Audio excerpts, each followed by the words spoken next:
News. చెన్నైలోని RK Nagar assembly నియోజకవర్గం ఉప ఎన్నికకు ఎన్నికల సంఘం షెడ్యూల్ విడుదల చేసింది. ఏప్రిల్ 12న ఆర్కే నగర్లో పోలింగ్ను, అదే నెల 17వ తేదీన ఓట్ల లెక్కింపు చేపట్టనున్నట్టు ఈసీ వెల్లడించింది. జయలలిత మరణించడంతో ఆర్కే నగర్ నియోజకవర్గం ఖాళీ అయింది.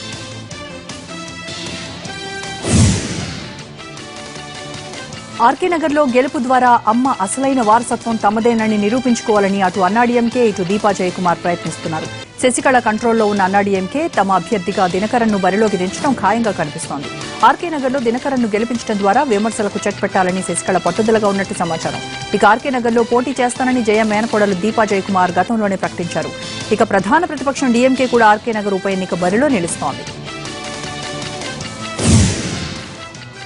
కూల్ డ్రింక్ కంపెనీలపై సౌత్ ఇండియాలో ఒక రాష్ట్రం తర్వాత ఇంకో రాష్ట్రం బ్యాన్ విధించడం కలకలం రేపుతోంది. నీళ్లు ఎక్కువగా వాడేస్తున్నాయనే కారణంతో కంపెనీలను బ్యాన్ చేస్తున్నట్టు లోకల్ ట్రేడర్స్ అసోసియేషన్స్ ప్రకటించడం చర్చనీయాంశమైంది.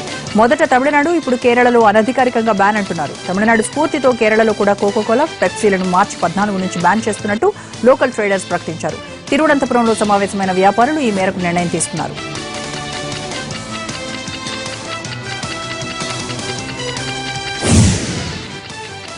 రాజస్థాన్ అసెంబ్లీ బడ్జెట్ సమావేశాలు జరుగుతున్న సమయంలో కొందరు ఎమ్మెల్యేలు హాయిగా నిద్రపోతున్న ఫోటోలు వైరల్ గా మారాయి. బుధవారం రాజస్థాన్ ముఖ్యమంత్రి వసుంధరా రాజే శాసనసభలో బడ్జెట్ వివరాలు వెల్లడించారు. ఆ సమయంలో చివరి వరుసలో ఓ ఎమ్మెల్యే తాపీగా నిద్రపోతూ మీడియాకు చిక్కాడు. అక్కడే ఉన్న మరో 2 ఎమ్మెల్యేలు అప్పుడే నిద్రలేచినట్లు ఒళ్లు విరుచుకుంటూ, మరొకరు వెనక్కి వాలిపోయి హాయిగా నిద్రపోతూ కనిపించారు. అంత ముఖ్యమైన సమావేశం జరుగుతుంటే అందులోనూ ముఖ్యమంత్రి ఉన్నారన్న భయం కూడా లేకుండా ఆ నిద్రపోవడం ఏంటని నెటిజన్లు కామెంట్లు గుప్పించారు.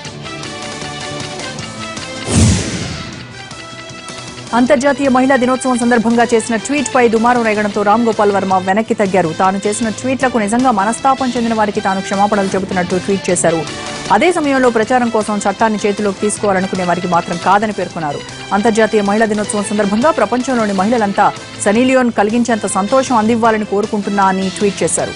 దీనిపై పెద్ద ఎత్తున చర్చ జరిగింది. సామాజిక మాధ్యమాల వేదికగా విమర్శలు వెల్లువెత్తగా మరికొందరు చెప్పుతో కొడతామని వ్యాఖ్యానించడంతో వర్మ ఎట్టకేలకు క్షమాపణలు చెప్పారు. ఆర్బీఐ మరో కీలక నిర్ణయం తీసుకుంది. బంగారం తాకట్టుపైన ఆంక్షలు విధించింది. బ్యాంకింగేతర ఆర్థిక సంస్థలు బంగారంపై ఇచ్చే రుణంలో నగదు రూపేణా ఇచ్చేది 25,000కు మించకూడదని ఆదేశాలు జారీ చేసింది. ప్రస్తుతం ఎన్బీఎఫ్సీలు బంగారంపై రుణంలో 1,00,000 వరకు నగదిస్తున్నాయి. ఆపై మొత్తాన్ని చెక్కు రూపంలో ఇస్తున్నాయి. తాజా నిర్ణయంతో 25,000కు మించి రుణం తీసుకోవాలంటే చెక్కులు ఇస్తాయి. అంటే ఎమర్జెన్సీలో బంగారం తాకట్టు పెట్టినా పెద్ద మొత్తంలో డబ్బు సమకూరదు.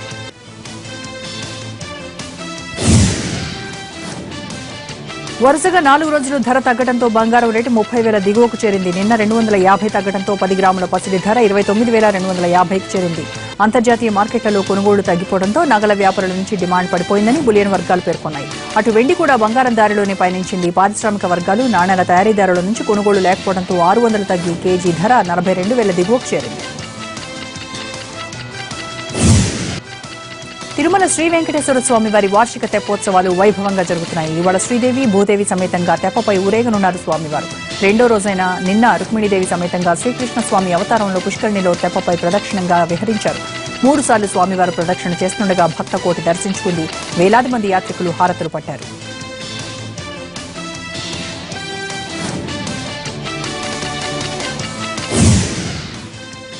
శాతకర్ణితో బ్లాక్ బస్టర్ హిట్ కొట్టిన బాలయ్య మరో పంచ్ కు రెడీ అయ్యారు. పూరి డైరెక్షన్ లో ఆయన 101వ చిత్రం ప్రారంభోత్సవం హైదరాబాద్ లో ఘనంగా జరిగింది. తొలి సన్నివేశానికి రాజమౌళి క్లాప్ కొట్టారు. బోయపట్టి శ్రీను ఈ షాట్ కు దర్శకత్వం వహించారు. మూవీలో బాలయ్య డైలాగ్స్ రేంజ్ లో ఉంటాయన్న పూరి మాటలు అంచనాల్ని పెంచేస్తున్నాయి.